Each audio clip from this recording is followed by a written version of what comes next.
Hello, and welcome to another edition of History After Hours podcast, Virus Edition. The date is Thursday, May, 14th? Yeah. And this podcast through Zoom with Mr. Franklin and Mr. Nixon. Three of us talk about a variety of topics, mostly centered on the virus and school, and the reaction to the virus and the balancing act of the economic system versus quarantine. We get into a lot of different things, so I hope you enjoy this. Once again, thank you so much for listening to this podcast. It's so much fun for us to do it. We want to shout out again to Miss Abby Hanks, who is helping us produce this thing. And so without further ado, as they say, I hope you enjoy the podcast.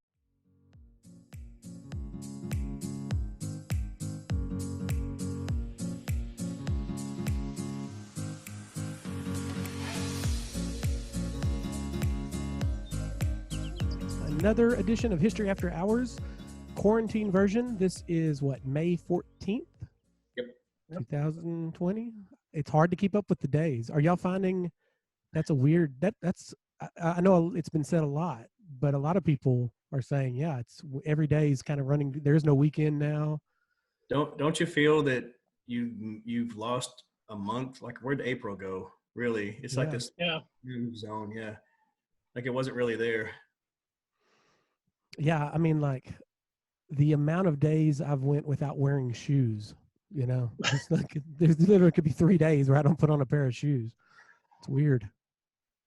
It's very surreal, and I sent that thing back to you guys last night about the podcast that we did from from March 5th, just before all this really broke.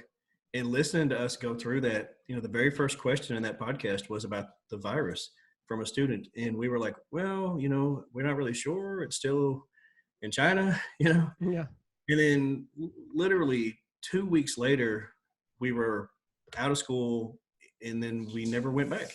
It's been this weird, it is very surreal to have gone through this. Yeah. And still be through it. I went from like not being concerned hardly at all to within 48 hours, it's like, we got to lock all this down. We're not going to be back at school this year. We're going to, it was weird how quickly that shifted. And, I talked to my students about things that have occurred in my life.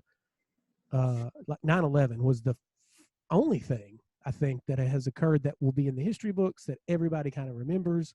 This blows that out of the water. This is a global event that everyone, no matter the country, is thinking about, talking about, influenced by. It's a weird thing to have this world history event happen like this. We've had small pandemics by comparison.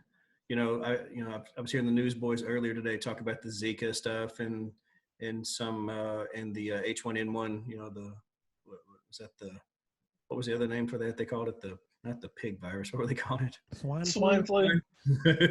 Swine flu. Yeah. So swine pig virus. Yeah. I couldn't remember. But and I remember being concerned about that, and there were some cases around here, and I think part of my thought process at the time was that this would be kind of like that, or we've had the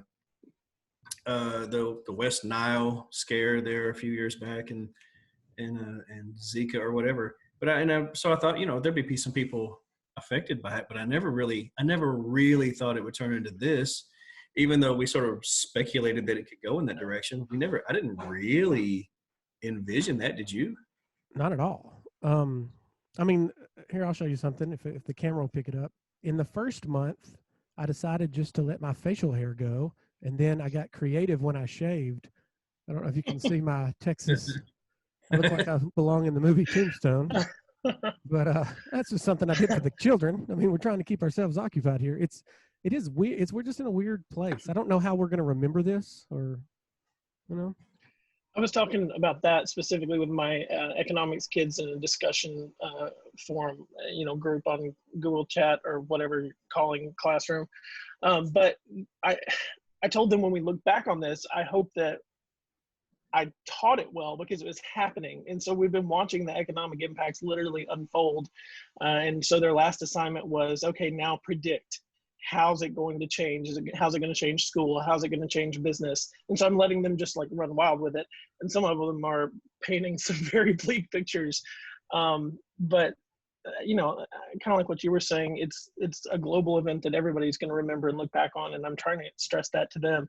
So one of my worries has been, have I taught it well? Did we watch it correctly? Were we asking the right questions? And because it's weird to teach something that's happening. I've never experienced it.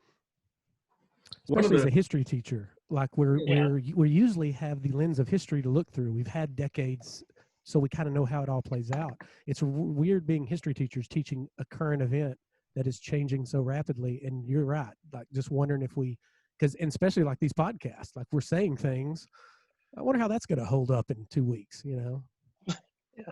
I shouldn't say never. I taught Trump's impeachment with impeachment this year. So it's 2 for 2, but when I was getting the presentation ready for them, looking at the economic impacts of it, I'm like, this is so weird because I'm looking for current data, like Bureau of Labor Statistics data. And as a history teacher, that's just not what I'm normally doing. I had a student send me a couple of questions about it, and it kind of ties in with what we're talking about right now. Sophomore, Mary Labby, sent me a question. Actually, I'll give you two. One was, if you could go back to the beginning of this and warn yourself about something, what would it be? And then secondly, we talk a lot about the seniors, and we should, be concerned about their, because the ending process has gone awry for them. But what is your opinion about parents of students and how they're dealing with it? Because we haven't really talked much about that. We talk about students, but what do you think about the folks at home? And I know everybody's in their own situation, but what about those two things? What would you tell yourself?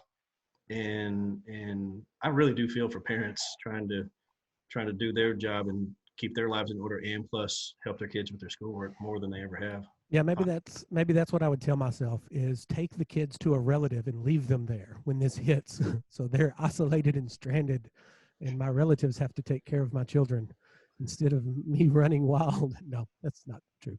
I don't know. What could you tell yourself? Don't worry about the toilet paper. It's not that big of a deal. I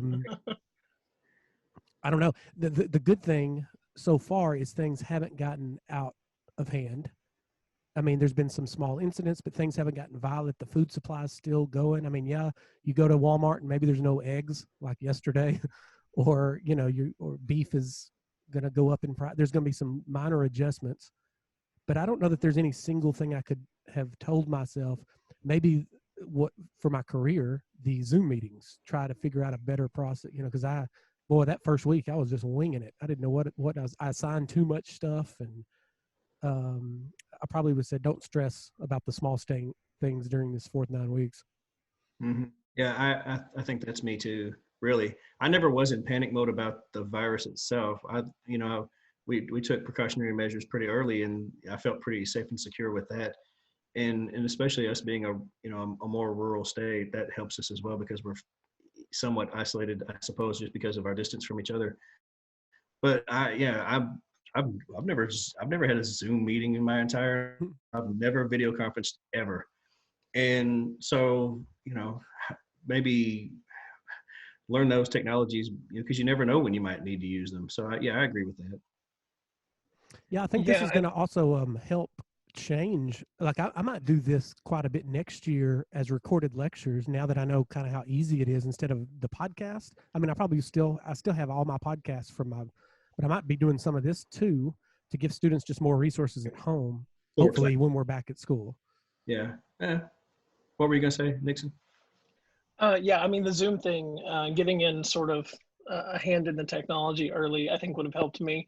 But following up on what you just said, I'm keeping all of these Zoom recordings for possibly next year. If we're in a pinch, or if I need to say, hey, here's an extra resource for whatever. So I am keeping them. I don't know how quality they are. I'll probably have to go back and look at them, but because that's one thing I do worry about with it thrown together, and how effective was I through this medium. So I don't know. We'll see. it's harder. I think the video lectures like that are just kind of more boring, and just because when you're in front of a class, you're kind of playing off. It's like a comedian playing off the crowd. You're kind of going where the conversation goes, and when it's just you lecturing about a topic, you're in your own head. It probably doesn't come across nearly as well. But like you said, it's a good additional resource. I don't want to rely on that 100% for sure. Mm-hmm. I had a student tell me that he played me on double speed because they were too long. So I worry about that too. How well are they listening and, paying attention? Yeah. What do you think? What about message for parents? Like, bravo for picking up the pieces the best you could. I mean, I don't know what else to say. Yeah, I mean, having 3 kids doing all Zooms at different times and they have their own unique schedules, and then I've got my schedule, trying to juggle that and keep things normal. I know how difficult that was for me, and I know some parents are in a way worse situation. I mean, I'm a teacher, so I know what Zoom meetings are. I know what Google Classroom is. So I've got an advantage. I know kind of how this whole thing works. But if you're a parent that's totally out of the loop on anything educational, and now all of a sudden you have a kindergartner or a third grader that has to show up for Zoom meetings and Google Classroom and uploading things, yeah, bravo to these parents that have done a good job. Obviously, there's going to be, And that's just another stress in their life, especially let's say that they've had work-related issues. What if you've been laid off and now you're dealing with that stress, and then you have to try to figure out how to help your kid. Obviously, people are doing that, but I can see how that would just compound the problems. I don't have any small kids at home. My kids are grown and out of the house, and so we don't have those issues. But I know so many people are dealing with that across the nation. yeah, I've got one student in particular comes to mind where their father lost their job right at the first of this thing. And man, you talk about a scary situation, and you got to worry about turning in an assignment. I mean, that's the last thing they need to be worried about. At least when they went to school, that's a sense of normalcy. They get away from all that distraction, and they can focus in a classroom with their friends. And, it's kind of a release. But when you're just in the house and all of the home problems are now around you all the time, that's the big thing, right? Distraction. That's probably the biggest challenge that students have at home, is just the distractions that come with having younger siblings and problems and who knows what else they're dealing with. Or you've got those kids whose parents have taken them somewhere, and they're still trying to connect with us. Maybe they can, maybe they can't, wherever they happen to be. They've gone out of state. They've gone, in some cases, kids have gone, they go, well, we're going camping. I can't connect, because some people have taken this time to just get out of the house and go somewhere if you can. Some places aren't allowing it, obviously. But I've had students go out of state and stay with relatives or whatever. Yep. And so how are they keeping up with stuff as best they can? I mean, I've been fortunate with the classes that I've taught. My kids have really tried hard to be continual participants. Sometimes they can't make it, but they've all put in diligent effort, I think. But I wonder how long that lasts if we have to start this way next year. Yeah. Well, I've got a handful of students I just have not seen. They just dropped off the planet when all this occurred. I see blips of them every now and then. But like you said, probably 80% of my students are in pretty good contact. They attend most of the Zoom meetings. They're doing, and I was floored when they said nationally it was like 20% participation or whatever it was. So we're doing pretty well. I think we're in a good situation to begin with. But yeah, every home is different. At least at school, we're all pretty uniform. Classrooms are pretty similar. Teachers are pretty similar. The building, they're all in the same environment. Home life varies so wildly, who knows? What do you think about some of the states that have already announced that they won't be having the colleges now? I haven't heard anything about high schools, but I think a couple places are like Harvard. I think we're definitely not going back in the fall. It's all going to be online. And then there's others, and again, I'm not quite sure which one. UNLV maybe somebody out west and they were like, no, we are opening campus. I mean, I wonder when they're actually going to make better decisions about what that's going to be. I know you have to have contingency plans, but I wonder when we're going to start hearing them say, definitely, here's what we're going to do. I wonder. Yeah, I know the California schools are, at least the large state universities are already saying they're not going to have students back until spring. So yeah, I don't know how you make that decision. And I watched an interview, I can't remember his name, but he was talking about, well, we looked at CDC guidelines, and with the number of students they told us to have in limited spaces and the desks being so far apart, we can't do that, so we're not opening. Yeah. It's weird how politicized it is, because if you say, hey, we got to stay shut down, okay, you're a liberal. Or if we need to open back up, you're a Republican or whatever. It's just, it really should vary. And I remember that dude, he was like the host of that show, Dirty Jobs, Mike Rowe. Mm-hmm. He's probably a conservative in some ways, a liberal in some ways. I don't know. I think he's pretty conservative, though. I know he goes on Fox a lot.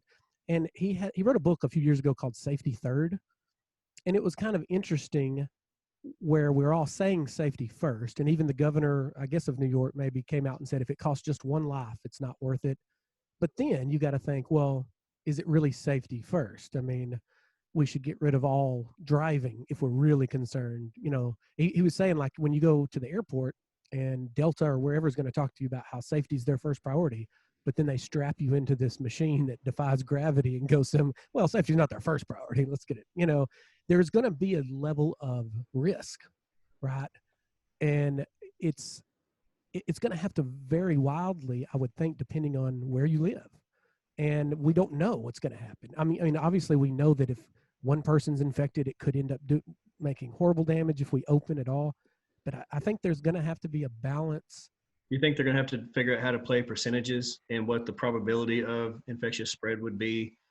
I mean, in a weird way, it's seemingly a gamble, but so is every day when you're not in a pandemic. You're right. I mean, things do happen. You can't safeguard. You can't guarantee somebody's safety and security. And we've actually talked about that in class before. The government cannot, no matter what it does, absolutely guarantee your safety and security.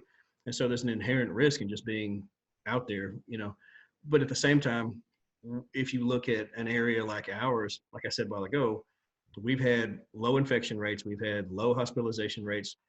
We're starting to open things back up. If that goes well, then we open more things back up. If we start to see it get weird, then we shut it back down. So don't you think that's the ebb and flow of the whole thing? We're not New York City, right? Yeah. We're never that many people.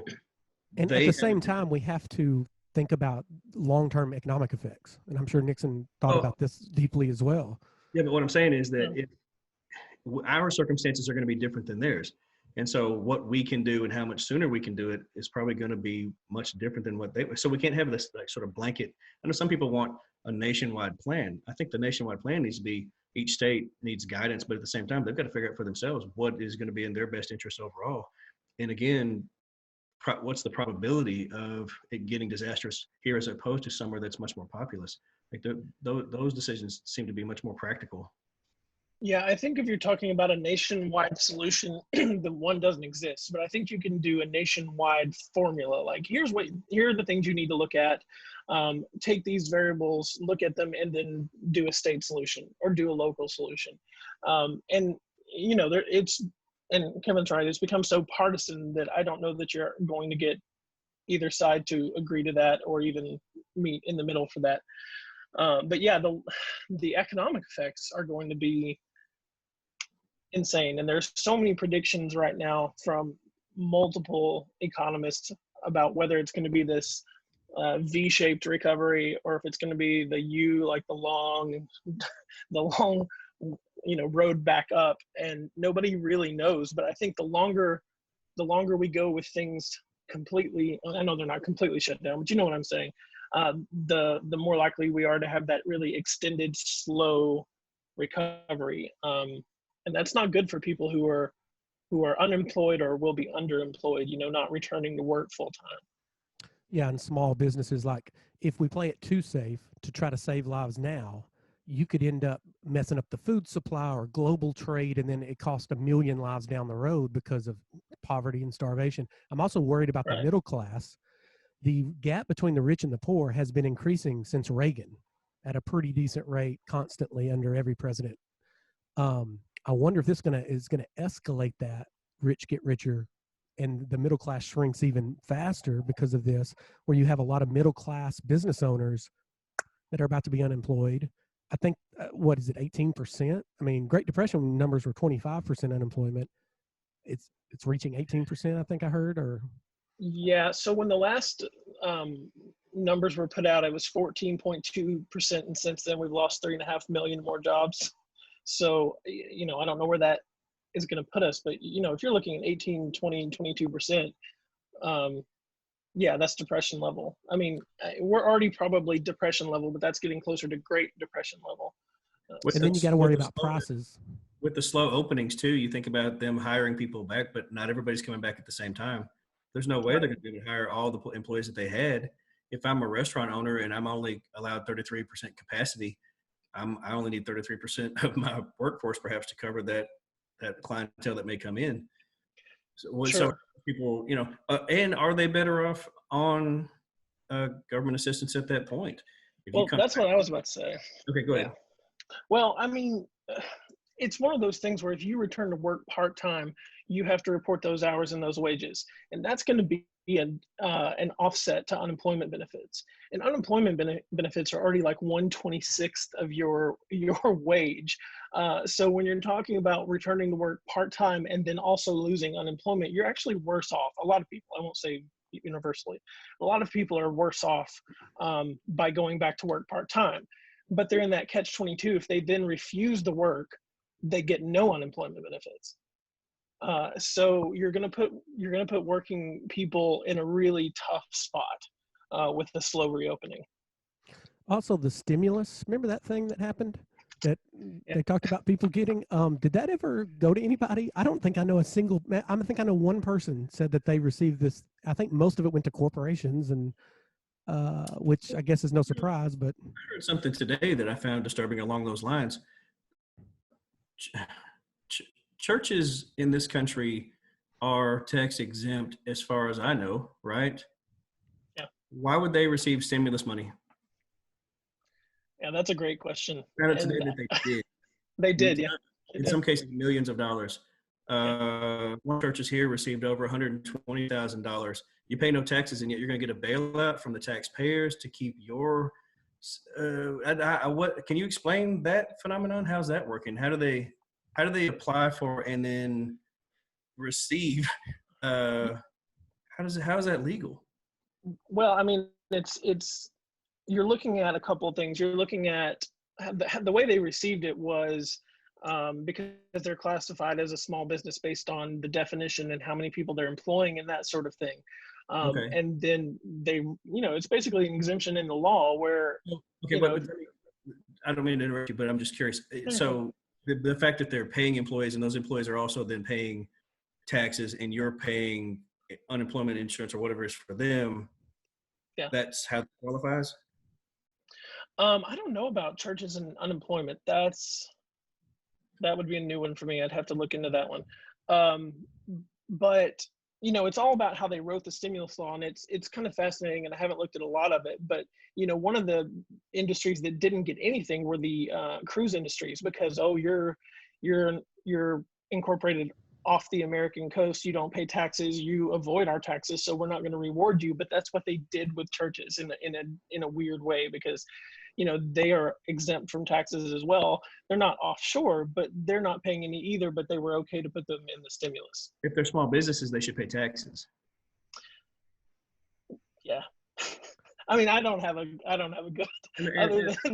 know all the answers. I don't even know all the factors that went into it. I just heard that, and I thought that would be an interesting topic for us to discuss because it was. Yeah, and I don't know all the details about how you had to qualify if you were a church, and I don't want to speak too much on it because of that. But yeah, big picture though, they seem to be, competing ideas. And there's a difference between your local church on the block down the street versus Joel Osteen, who sells out a stadium every week. You got to think he's probably employing a lot of people. He's probably got private jets, but does he not pay any taxes? And then I don't, I feel for local preachers, that are just trying to make ends meet, and now they can't. They're doing things through Zoom, I guess, and probably somehow collecting tithes. But I don't know. Everybody, we're in such a weird situation being public employees, and our jobs basically went uninterrupted. So I can't imagine being a small business owner or being a local preacher. I don't know how that works. I don't know how the finances of a church works anyway. I don't know. And if I'm sure it's legal somehow. I was just confused as to what that is. And maybe there's a separation between the church as an entity collecting money and doing its missionary work or whatever it does, and the paying its employees part of it. I don't know. I mean, maybe I'm sure that's how it has to work, but I don't know the details. Yeah. Along that line too, since I'm kind of on a roll here, have you guys seen this? Is it in Fort Smith? Where is it? Where they're going to have this concert, and the governor hasn't approved this because it's not. We haven't met the time for them to officially open up yet and have mass meetings or whatever. But they're planning on have you seen this? I have to look it up maybe. I've heard bits and pieces. It's they're threatening to sue this establishment. It's a church venue, I think, and they're going to have a guy come in and do a concert. And they had it planned out for a long time, and I think they're going to do it on the 18th. I know they're going to do it on the 15th tomorrow, but the governor hasn't allowed things like that until the 18th, and so there's this brewing controversy between the two groups. And since they're a private institution and they are a church associated, I think, then where does it? What kind of leverage does our state government have over them in this particular case? Can he go in there and shut them down, or put fines on them for defying the order that he's put in place about not meeting until a certain date? Do you know? Well, so what he told them was, and this is what I heard yesterday, so I hope it hasn't changed, but that he would basically seek a cease and desist, like, you can't do it. Now, if that has happened, I don't know yet. I haven't heard today. But obviously that's going to ruffle some feathers. Can he do it? Probably. It's going to be dependent on, what power the governor has in times of a declared state emergency. Can he do it with the First Amendment? Probably. While you're talking.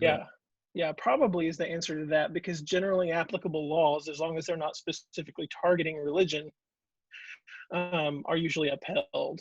Okay. And so this is one I would argue if I had to. It's called Temple Live. Temple Live to comply. This is brand new right now.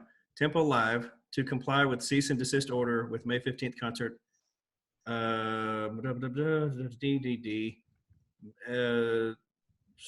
Will comply with the cease and desist order mandating he cancel the concert Friday at Temple Live venue in downtown Fort Smith. Travis McCready concert is set 3 days before the May 18th deadline, or the date that allows venues to open. And so apparently they are going to comply. Okay. I was just, since it was kind of a churchy thing, and I'd have to look more into what this exact establishment is. I just wondered what the governor really could do, if anything. Cease and desist. What if they didn't cease or desist? Then what? Yeah, I mean, theoretically they could be arrested. I mean, I don't know if it's gonna. That's gonna happen. No. Can you imagine? It would be like New York when the funeral a few weeks back. It would be like that. And look, governor's powers, we never talk about state government, but governor's powers are being tested quite a bit now too. The Wisconsin Supreme Court overturned the stay-at-home order of their governor. So it was an overreach on her part, they said? Yeah, I mean, it just couldn't do it without legislative action. So look, governors, we talk so much about the president, but the governor's actions are going to come into scrutiny with a lot of these. I think there are going to be a lot of lawsuits, and it may redefine not just state powers, but possibly federal power too, and the balance of federalism. So, I love how Trump at first was, shifting everything to governors and basically saying, hey, these are federal resources for federal purposes. You should have state. And then he started playing them off each other if they liked him or not. But now they've had a poll where there's been a few governors that have a really high approval rating in the way they've handled it. And then he sends out that tweet that says they couldn't have done anything without me and the federal government. So he's trying to take credit. It's just like, that is a perfect Trump right there. That is Trumpism at its highest. It's great. So good. He's so good at that. He is. He's just.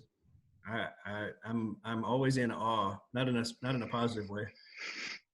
Yeah.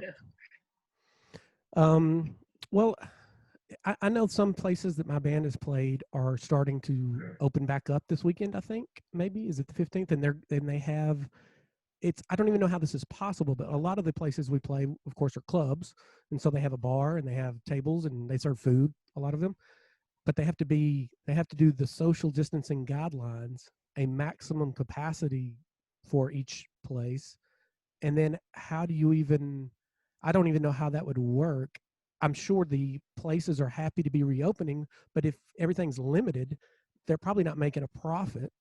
Or but I guess that's better because you're going to have to spend money because you're going to have employees show up. And but then if you can't maximize the people coming in, then that really, you could end up losing money. It might even be in the best interest for some of them to remain closed down and not even, of course, I mean, I haven't thought through obviously every specific restaurant has a different thing. So it's going to be interesting to see how that affects everything. Plus, if you're going to pay a band, that's not going to happen for a long time. It's just weird. This is a weird, I don't know. It's like, I would love to be able to teach about this correctly, but like you said, we won't know until the other side of it, how this all plays out. Well, and I said this. I think I messaged y'all yesterday. The whole restaurants reopen, but diners have to wear a mask. How? I don't. I don't understand it. How are we going to do this? And I shouldn't laugh about it because it's serious. But some of these regulations or guidelines just don't make sense to me, and I don't know how we're going to do it.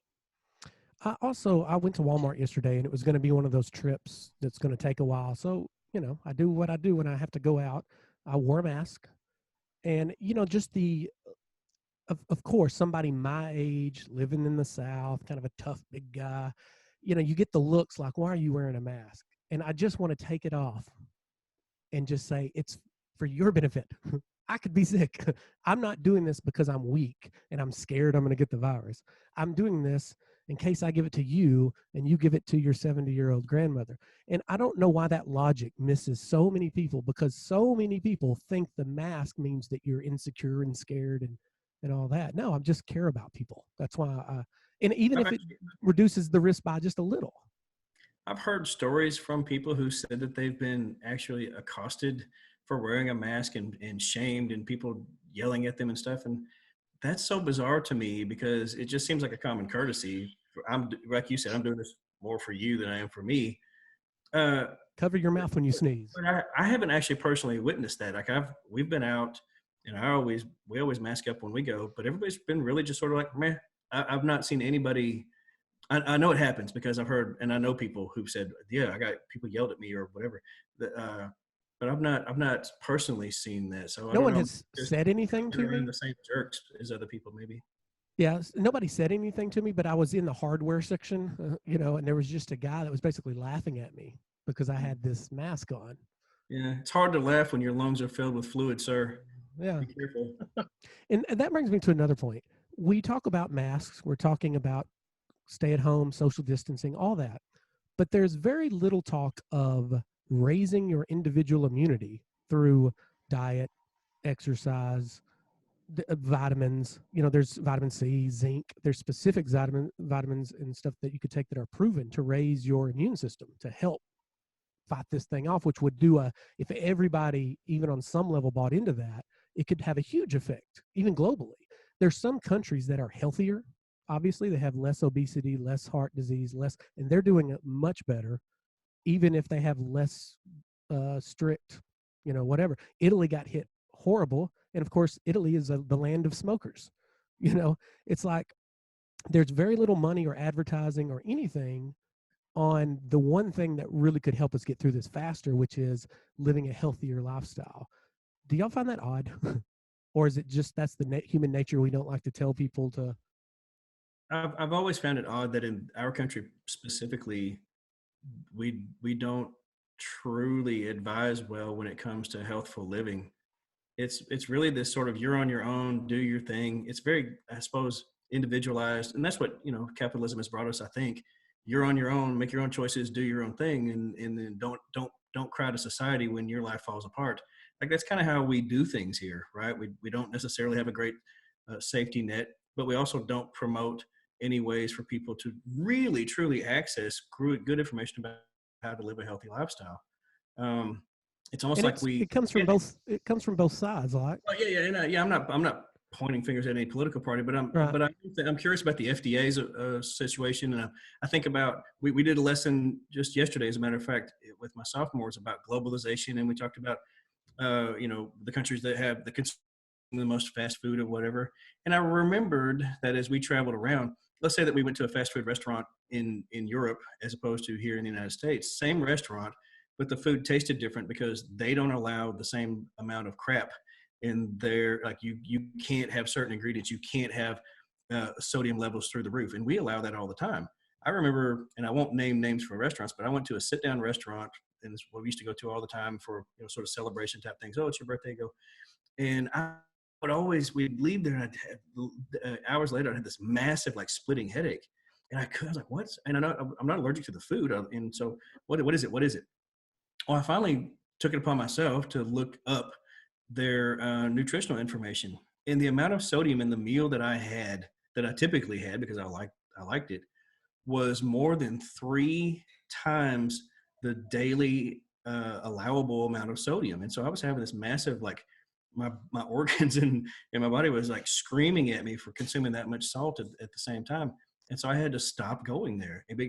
But at the same time, if you go to that same restaurant, because I looked it up in let's say Canada, they don't allow that. Why do we do that?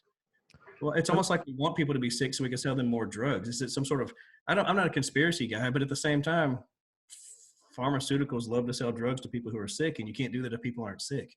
Yeah, all these fillers and artificial ingredients and free refills. Think about you order a Coke, it comes in a bucket, and it's like 40 ounces. But hey, we get free refills. It kind of in the buffets, like a lot of countries don't have free refills. You get a tiny little glass, no ice, and you pay for each drink. It's weird how our system is set up to and of course we do have an obesity problem. But like Bernie Sanders and others have talked about universal health care, which is probably is going to come around eventually and probably should be a right. But, the sickest part of our population is the ones that are costing everybody else so much money. It seems like there'd be just as much effort in education and holding companies accountable for what they're putting in their foods, but that's not going to happen. As long as it tastes good. It's not even real food. Think about how many things are on the market that aren't real food. Cheetos are not food. Right. I won't call out a company there. Cheetos are not food. It's puffed orange chemicals, right? It's not a real thing, and yet, but they taste great. And I love me some Cheetos, but I can't eat them because, I'm at the age now. I've got to pay attention more than I ever have. Me too.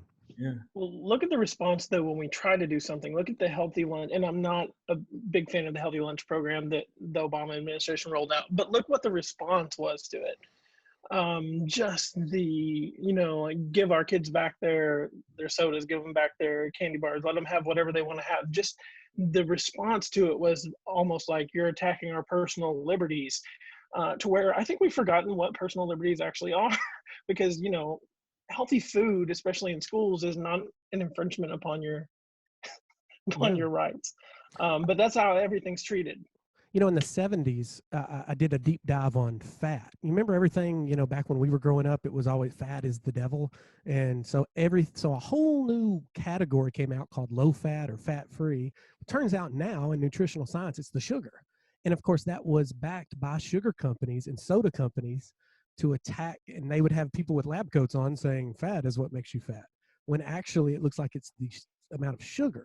And so you wonder if a sugar tax, of course I teach about a sugar tax, created our country, but like you wonder if the sugar tax would be beneficial. Of course, that would drive up the cost of fast food and junk food. When I started being extra concerned about healthfulness and what I was consuming, and I do not follow that strictly as much as I should, but at the same time, there was a moment where I became aware of what I was actually consuming and how to try to limit certain things. I had no idea how much sugar I was actually consuming, that and salt. I had no idea how much I was actually putting in my body, and it's not one of those things where if you watch the advertisements about that, and they go, well, if sugar is sugar, it's okay for you. And if you drink more or you eat more, then you just have to move more. And that's absolutely incorrect and I've read multiple medical journals about this, about your body can only actually chemically process, your pancreas can only process so much sugar in a day. After that, it's just going to store it as fat. There's nothing else you can do with it. It doesn't know what else to do. So it doesn't matter how much you move, it's a chemical process. Yeah. And so, but read labels, people. I was stunned. And then I realized that the most, like you just said, most of the sugar content came from things that were supposedly healthy for you. Things that, like you said, low fat, fat free, special fats and that. Oh, but it's they take out the fat, which is part of the flavor, and they replace the flavor with sugar. And then next thing you know, you're not really any more healthy than you actually were. Yeah, you Drink can't. a diet soda, lose weight. That's not really a thing. Yeah, you have to be very careful. Like if you get yogurt or cheese or milk, like those things are supposed to have fat in them, but it's hard to find regular, it's fat-free yogurt. But then you look at the carbs and it's jacked up with sugar, and it's like, man, we've created this monster.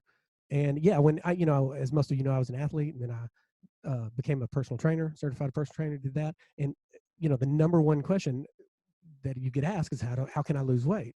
And the instinct for humans is to go for a run, start running or lifting.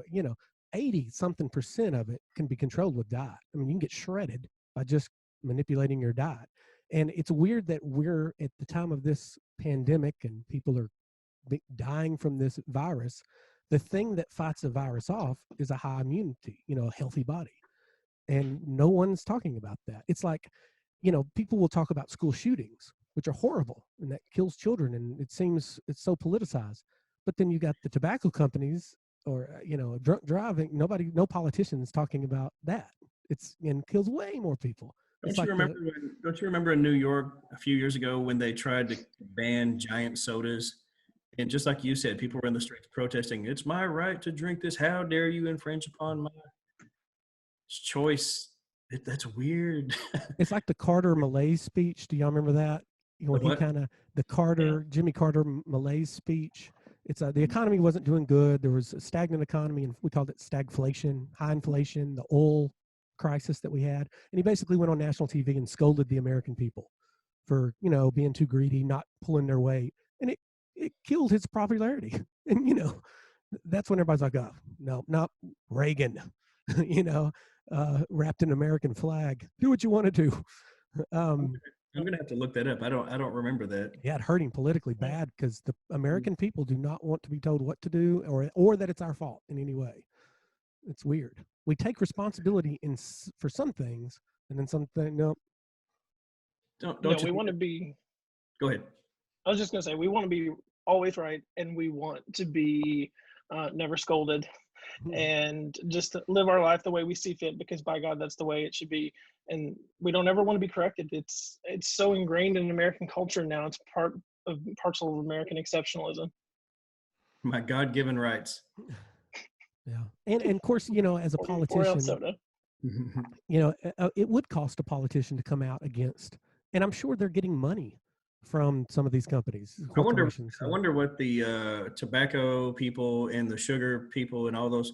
I wonder what their lobbyists really have to do. I wonder how much money they strong arm people with. We'll ruin your campaign if you try to fund anything or try to pass any kind of legislation against us. I'll bet that's part of it. Oh, that's a huge part of it. That's the iron triangle. That's the idea that the lobbying firms really control two branches of government, the legislative and the executive bureaucracy that enforce it. So there's never going to be a rule that hurts them. And if there is a rule or a law that hurts them, they're going to spend millions of dollars getting that legislator out of office. This kind of brings me to another pet topic I've always had as a coach. We do a great job of educating. Well, okay, let me back up. Some schools do a great job of educating people's minds, brains, but we don't do much regarding people's bodies. And what's weird is we definitely don't do it after kids hit puberty. Like if you think about high school, you have athletics, which is great, and a lot of kids benefit from that. But if you're not in athletics, you have to have like a half of a PE credit, and then that's it for 4 years. And I'm wondering if we could do a better job somehow in our curriculum on educating kids about health. Usually the teacher, and by the way, I'm a coach, so I can say this, right? Usually the teacher is a coach who doesn't really care about PE, right? Or doesn't even know much about nutrition. They know about their sport, but they We do have a food and nutrition class, but nobody has to take it. It's an elective, as far as I know. yeah, and I'm not saying we should make mandatory, but I wonder if there's ways in our current curriculum that we could do a better job of teaching kids about health and immune systems. And I know they talk about some of this in biology, and it's just, I don't know. It seems like, no matter how smart you are, if your body shuts down on you, the brain is useless. And I don't know. Something like this pandemic, it just makes me think how backwards sometimes we think. We want to worry about everybody having health insurance, but never, and which is good, but never mentioning the major causes of health crisis. I would hope that if there was ever a universal healthcare system in the country, it would have to be coupled up with, you can't have this unless you try to not destroy your body in the same. Right. It seems like that would be a good, yeah. You have to be because that's what would happen, right? But I don't know how you regulate that. I don't know how you. Well, private insurers are doing it. I mean, look, every time we get a physical before the school year, they're checking for tobacco, and that's true. Yeah, right. So I mean, there are ways, but the typical sort of American response to that is yeah, but I'm paying for that. That's not the government telling me what to do. I could always find a different insurance company. That argument doesn't really hold up. But if the government tries to do it, we've spent so long demonizing government that the response is automatically, if I'm inconvenienced, I've lost my civil liberties. Yeah. First world problems. Yeah. But that's what it would be. It would be a very small percent of the population that would be super unhealthy that would drive up the cost that we all have to kind of shoulder. And it does seem like there would have to be some sort of requirements to receive that money, at least something. And of course, I'm about to go up. My health insurance is expensive, and it's about to jump again because my birthday's coming, and I'm going to be 40, whatever. And I'm in the next bracket. So apparently things are going to start slowly shutting down on me. So I guess, so age, of course, will be a factor as well. They don't have to. I'm years and years and years ahead of you, and I'm still feeling pretty good. So you're like the canary in the coal mine. We're just watching you. I'm not nearly as responsible with my diet as you are. I don't think so. I don't know. I am benefiting from 15 years of lifting weights and living very healthily. I'm still living off of that in my 40s. It's going to catch up with me eventually. So what do y'all think about, and I admire, because we're on, for those of you who don't know, we're 3 on a text stream, group, and these 2 dudes, y'all are on top of it. And I'll check my phone and it'll be like 40 texts. It's like, what has happened? And then I remember, okay, they don't have children running around. There's something there. But I really just do these podcasts now to, catch up on what's going on. And I know y'all are probably thinking, did Kevin die? He hasn't responded to it. Every now and then you throw that little thumbs up button on something we've copied. So I know you're still around. I know. I see Twitter stuff, and I've missed the last 30. I was like, I don't have time to read it. Good job, guys. I'll read the last 2. But in the stream of 60 texts that y'all sent today, I saw Obamagate, and that sparked my attention. And I'm like, what's going on? So apparently the president, and look, I know Trump sucks up so much that he doesn't deserve, but it's so fun to talk about because he's so crazy. What is Obamagate? Does he know? It's a great question. It's like the conspiracy theory to end all conspiracy theories. It's the idea that Obama not only knew about this plan to basically, I don't know if it's keep Trump from power or impeach him once he got in power. I don't know that part of it, but like it all. It's actually both. Like okay. So it's this deep state, swampy. Is he really even an American? Is he really even human? Is he really a Christian? All of those birther things that he started with way back in the day, and they've all sort of culminated in this new.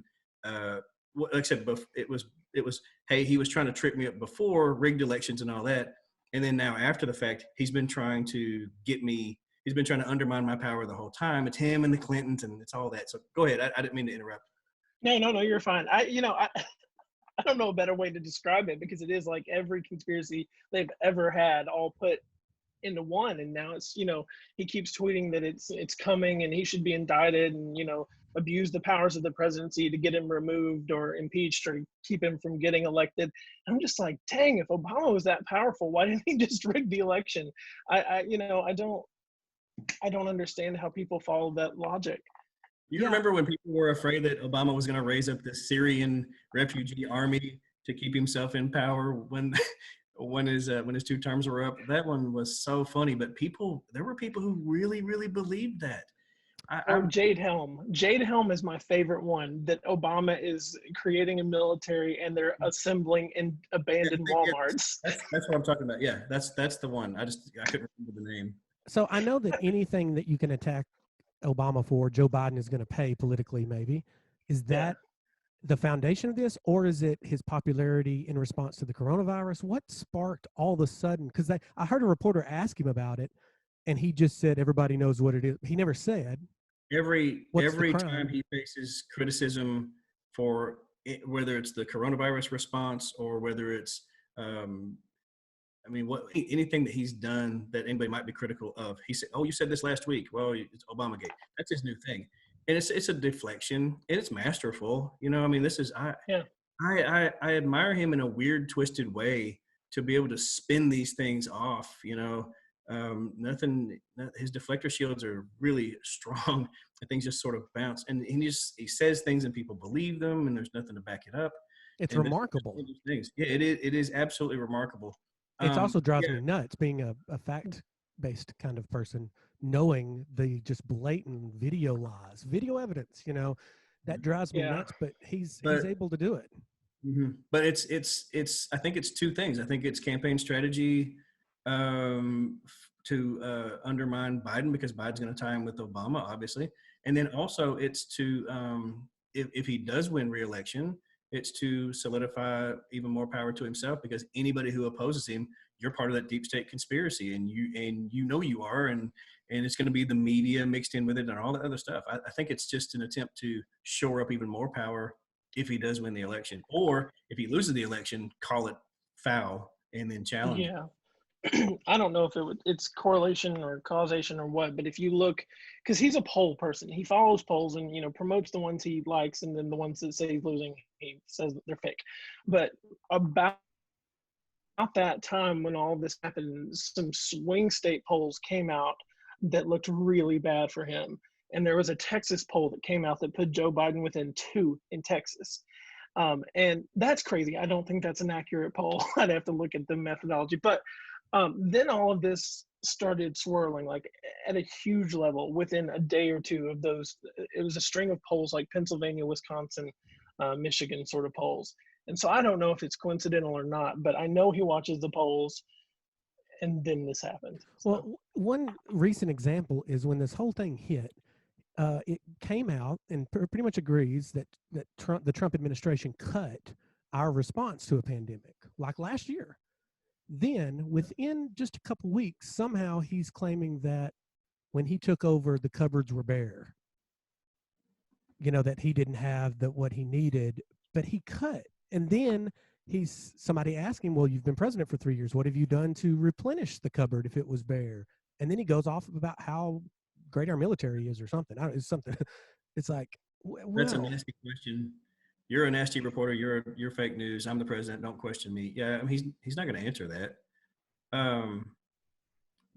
That's a weird thing. I heard a guy on, I don't remember which conservative group it was, and he was like, well, and you've probably heard this too.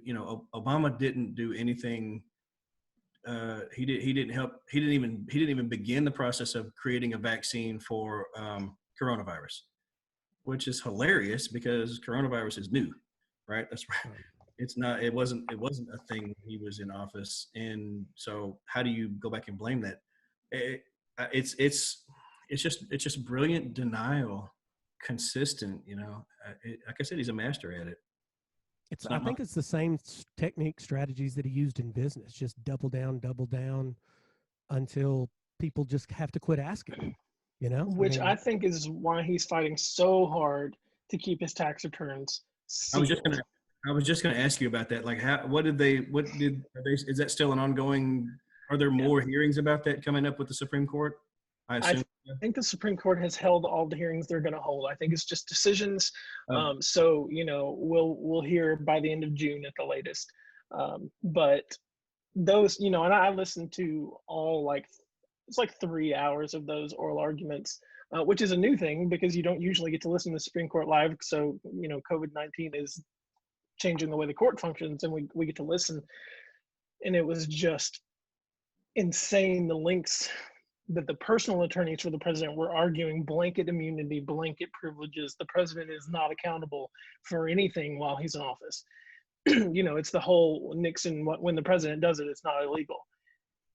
And it just blows my mind that that it's even considered. If you would have told me when he got elected that he would have done even half of these things, I mean, forget the impeachment stuff even. I mean, just half of what he said, what he's tweeted, I would have said, well, the Republican Party will abandon him at this point, and they'll coalesce around somebody else, and he'll be impeached or he'll be ignored, and they haven't. They have. It is Trumpism. And man, if you're a real conservative, like a Reagan old school conservative, like I wonder how you get through this. You don't want to be progressive. You don't want to be a liberal, so you're not. But You don't, retire. I guess so. you ignore his trash and you hang on to your one thing that you do want to focus on, which would be Supreme Court judges, or whether it's right to life or whatever it is, Second Amendment. Those I think that they just ignore all the things they want to. They've learned from. I mean, it's kind of a political move anyway, right? Just to ignore things you don't want to talk about and only focus on the things that you do. How many times have you seen a politician ask a very direct question from a sincere reporter and they go, well, I'm not going to answer that, but I will say this. Or they just act like they didn't hear the question at all. I mean, it's weird that a public servant doesn't have to answer questions directly, that they can just dodge like that. And so I think maybe if I am that sort of Reagan style conservative from the past, like I said, I think you can just pick and choose. There are some things that you can hang your hat on that he's done that you would support, and I guess you just do it that way. Well, you put your blinders on and you feel comfortable and you go on about your business. I hate to say this, but there are a couple, 2 or 3 people that I really admire, not for any good reason.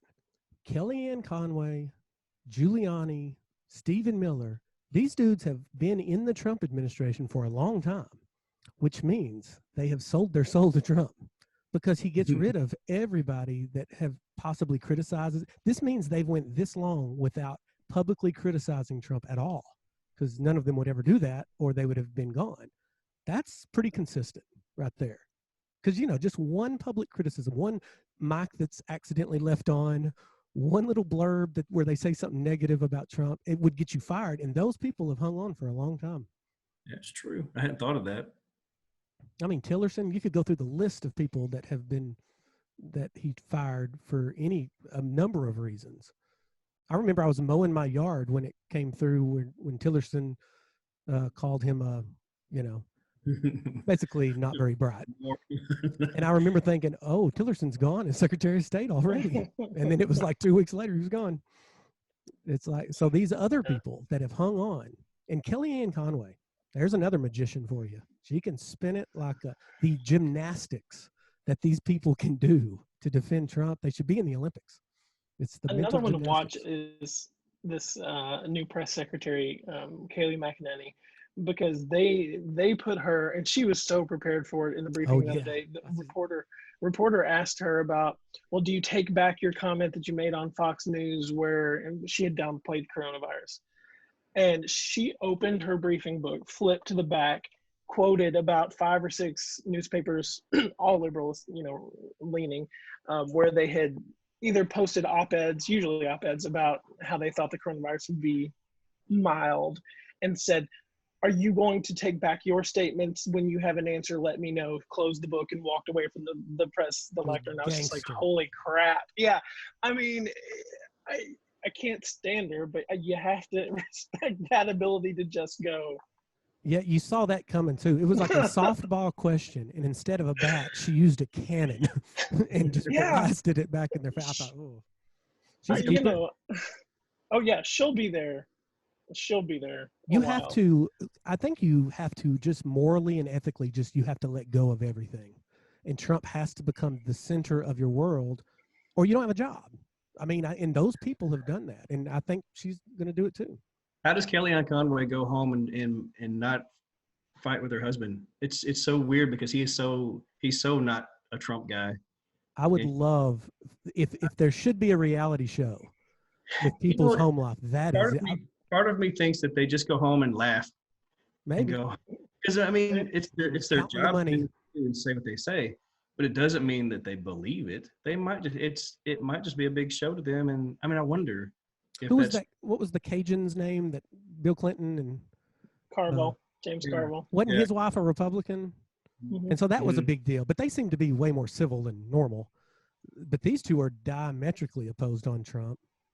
And man, yeah, I don't know. It's fun to talk about Trump. I mean, even in the campaign, I watched him a lot because he was entertaining.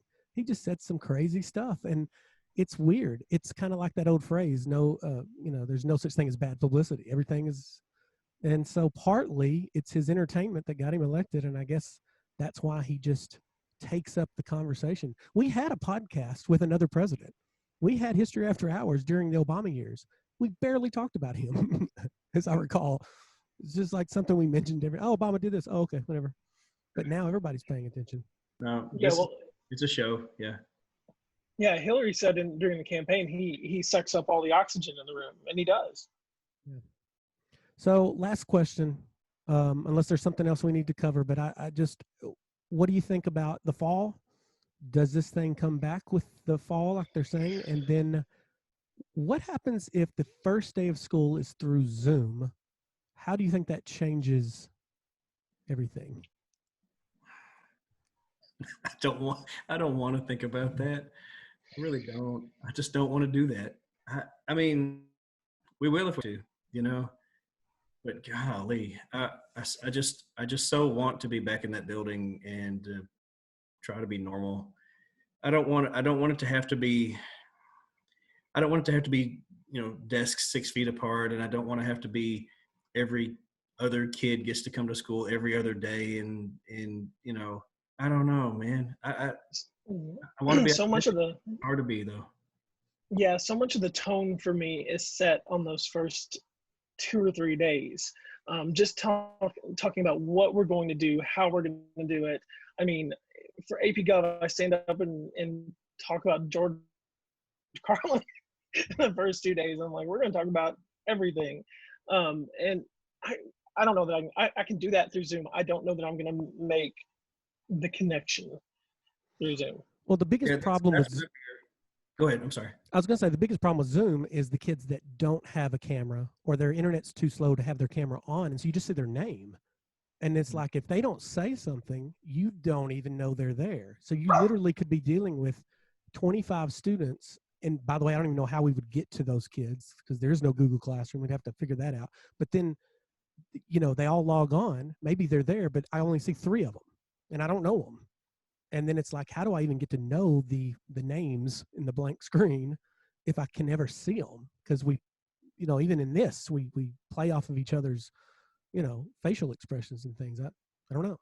Yeah. Well, and also and I know that we all do this to a certain extent, but I work hard to make my classroom have a certain atmosphere. I want it looks a certain way, it feels a certain way, it sounds a certain way. I want there to be this dynamic, and all of that's gone. And that part of it's not like I'm trying to be, it's not fake, but it's its own show in a certain way. It is who I am. It's how I express myself through. And then you come into the room and it's a whole, I'm part of that. It's part of my package delivery, Yeah. And so, but this is so much more cut and dry. And like I said, we can make it work. I think we lose an element. I think it's the tone, like you said, you lose an edge maybe. And it's not as personable. That's what gets me. I want to be able to see kids. I want to be able to have a presence in their lives as opposed to just a corner of the screen. We need virtual reality, some of those companies to work on this, where we can recreate. Everybody puts their goggles on and we're in the class together looking around. That's That would be $1 million idea, and every school would latch on to that. Schools make a lot of money for businesses, right? I mean, Microsoft was born with business in schools. And it's like, man, if some of these virtual reality companies could figure out a way to give us the classroom atmosphere, even 10% of it at home, but then you got internet connectivity issues, and that would cost money, and I don't know. You just can't. I don't know. We just can't recreate that same feeling. And part of it is about the feeling. I know the academics. What you can, most of what I'm going to teach, you could look up in a book, but you can't recreate the episode that I'm going to give you when you're with me. Yeah. Right. And so part of that magic, if you will, is being in a particular place all together. And here you've got kids in their own space, and that's like I said, it can work. It's just not going to be. I'm afraid it's not going to be as good if we have to do it that way. And again, like you said, how am I going to get to know you, and how are you going to get to know me? Part of that interaction is the before class and after class. Kids stay and they talk in the transitions, and you're not really able to do that. Maybe a little bit, but not to the same way. Oh, no. And we want to be comfortable with each other. New kids are going to have a longer time trying to feel comfortable with the new teachers that they have, and maybe even vice versa. Because I want to know them too. Who are you? I'm not gonna have as easy a time to do that. Yeah, they say, like with comedians, going to a club and watching a live stand-up show with a crowd is one thing, but when you watch it at home, it's like 15% less funny. And Don't you? That's the same way with live music. Yeah. I don't want to listen to live music on the radio. I want to experience it in person. Yeah. And so it's teaching is kind of like that, like a lecture or something we're doing in class. They're going to learn less just automatically off the top, I think, through Zoom and thank goodness we have Zoom. I mean, that's better than mailing. Right. I mean, I'm not knocking what we're doing, not really, but by comparison to a live performance, if you will, it's just not going to have the same edge. Oh, well, maybe the next time we podcast, we'll have some more information as far as how the school year will start. But that's, I don't want to do this. This is the last time I want to do this. How soon do you think we'll know? I don't know that we know until late July, because I think we might have better models to predict this by then, and maybe we'll have some sort of medication that helps. But I doubt we have a vaccine, and I doubt we'll ever know until we really. In schools, of course, kids are just germ magnets. Like it's not like a business restaurant. It's schools. You get all these germy kids together. Who knows? We need to sacrifice a public school during July, just a trial run. Let's throw them in there and just cross our fingers and see what happens. And if it works, then we'll know. I say we have a lottery. It's like Hunger Games. All right. Poet High School. Just for this sake too, I think these are cool that we're doing these video podcasts, but I really miss going down to Collective, and I hope those guys are doing well during all this too. I haven't really have you touched base with? I haven't, but go to Collective Coffee if you can, to support them if they reopen, because that was part of what this podcast was about. Yep. All right, guys. Well, it's been a good one, and I will see y'all on the flip flop. Goodbye.